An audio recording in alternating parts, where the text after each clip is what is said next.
brought to you by Silver Pumps and Motors.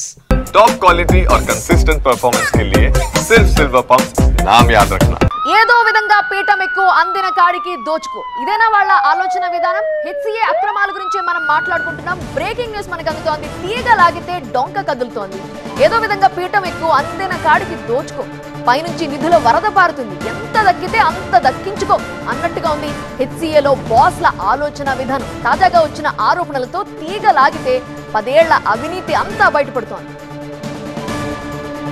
HCA Hyderabad cricket association అక్రమాలపై ED focus పెట్టింది. BCCI నుంచి వచ్చిన నిధులని cricket అభివృద్ధి కోసం కాకుండా సొంత పనులకి వాడినట్టుగా ఆరోపణలు వచ్చాయి. స్టేడియం టెండర్లు మొదలుకొని టికెట్ల విక్రయం వరకు అన్నిట్లో గోల్మాల్. హెచ్సిఏలో క్విడ్ ప్రోకో జరిగినట్లుగా ఈడీ గుర్తించింది.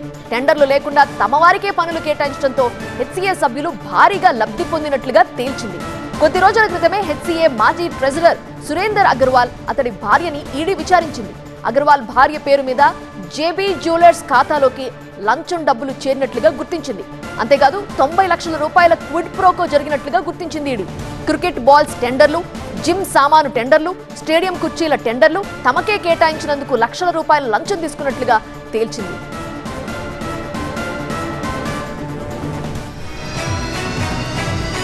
హెచ్సిఏలో జరుగుతున్న అక్రమాలకు సంబంధించి పూర్తి అప్డేట్స్ మా కరెస్పాండెంట్ విజయ్ అందించడానికి లైవ్ లో సిద్ధంగా ఉన్నారు. విజయ్, గత 10 ఏళ్లలో బీసీసీఐ నుంచి 800 కోట్ల రూపాయలు వచ్చినట్టు లెక్కలు స్పష్టం చెప్తున్నాయి.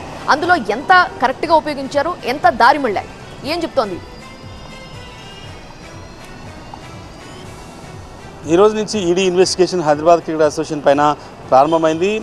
ప్రస్తుతం నిందితులంతా కూడా జగన్తో పాటుగా శ్రీనివాసరావు, రాజేంద్ర యాదవ్, జీ కవిత, సునీల్ కాంటే ఈ 5గురు కూడా ఎస్సీఏ దాదాపు సిఐడి కస్టడీలో ఉన్న నేపథ్యంలో ఈడీ ఇన్వెస్టిగేషన్ అంతా కూడా గతంలో 2 కేసులు అయితే ఇన్వెస్టిగేషన్ చేశారు. హర్షద్ అయూబ్ కేసు కావచ్చు, సంజయ్ అగర్వాల్ ఇద్దరు కేసుల్లో దాదాపుగా కొన్ని కోట్ల రూపాయల ఫోరెన్సిక్ ఆడిట్ జరిగినప్పుడు ఈడీ పూర్తి స్థాయిలో దీంట్లో లంచాలు తీసుకొని మనీ లాండరింగ్ ద్వారా పెద్ద ఎత్తున అక్రమాలు జరిగాయనేది తేల్చింది. ఇప్పుడు 800 కోట్ల రూపాయల బీసీసీఐ నుంచి ఏదైతే హైదరాబాద్ క్రికెట్ అసోసియేషన్కి వచ్చిందో రాష్ట్రంలో దేశంలో ఉన్న అన్ని క్రికెట్ స్టేట్కి సంబంధించిన బోర్డులో హెచ్సిఏ అనేది అత్యంత డబ్బులు కలిగినటువంటి బోర్డుగా ఉంది. అట్లాంటి బోర్డుకి దాదాపు బీసీసీఐ హెచ్సిఏ డెవలప్మెంట్ కోసం 800 కోట్లు ఇస్తే దాంట్లో జరిగినటువంటి టెండర్లు ఏవైతే ఉంటాయో బాళ్ళ కొనుగోలు కావచ్చు, జిమ్ ఫెసిలిటీకి సంబంధించి కావచ్చు, లేకపోతే ఈ క్యాంటీన్కి సంబంధించి కావచ్చు, అనేక రకాల ఎక్విప్మెంట్ల కొనుగోలుకు సంబంధించిన దాంట్లో పెద్ద ఎత్తున ఫ్రాడ్ జరిగింది అనేది ఈడీ ఆడిట్లో బయటపడింది.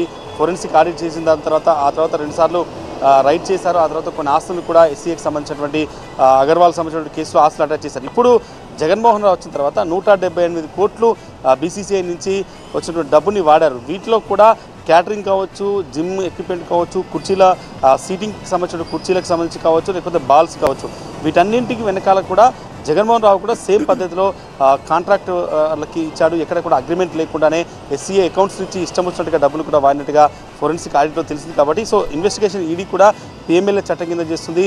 Prevention of money laundering act కింద ఈ కేసు నమోదు చేసింది. కాబట్టి ఇప్పటివరకు నమోదైన 2 కేసులతో పాటుగా కొత్త ఈసీఐఆర్లో కూడా ఈ అంశాన్ని చేర్చి జగన్తో పాటుగా మిగతా అందరినీ కూడా విచారించక సిద్ధమైంది. దాదాపు 800 కోట్ల రూపాయల్లో 178 కోట్ల మిస్యూజ్ జరిగింది అనేది ఇప్పటికీ ఈడీ ఐడెంటిఫై చేసే నేపథ్యంలో దీని వెనకాల కాంట్రాక్టర్లకు ఇచ్చిన డబ్బులు కావచ్చు, లేకపోతే ఎవరెవరు దీంట్లో ఇన్వాల్వ్ అయ్యి డబ్బులు పెద్ద ఎత్తున చేతులు మారి ఇవన్నీ కూడా జగన్ ఇన్వెస్టిగేషన్ చేస్తే బయటకు వస్తాయి. కాబట్టి జగన్మోహన్ రావుని ఇన్వెస్టిగేషన్ చేసే యోచనలో ఈడీ ఉంది. సిఐడి ఇన్వెస్టిగేషన్ కంప్లీట్ కాగానే జగన్మోహన్ రావుని ఈడీ కూడా ఇంటరాక్ట్ చేసే అవకాశం అయితే కనిపిస్తుంది. ఓవరాల్గా ఈడీ గతంలో 2 కేసులు, ఇప్పుడు తాజా కేసు, మొత్తం 3 కేసులపైన మరోసారి ఫోకస్ చేసి హెచ్సిఏలో జరిగినటువంటి లంచాల భాగవతం కావచ్చు, లేకపోతే కాంట్రాక్టర్లు 100 కోట్లు ఏ రకంగానైతే ఈ డబ్బుల ట్రాన్సాక్షన్ హెచ్సిఏ అకౌంట్ నుంచి సొంత డబ్బులకు వాడారు, ఇవన్నిటి కూడా పూర్తి స్థాయిలో ఈడీ ఇన్వెస్టిగేషన్ చేసే అవకాశం అయితే కనిపిస్తుంది. రైట్ విజయ్.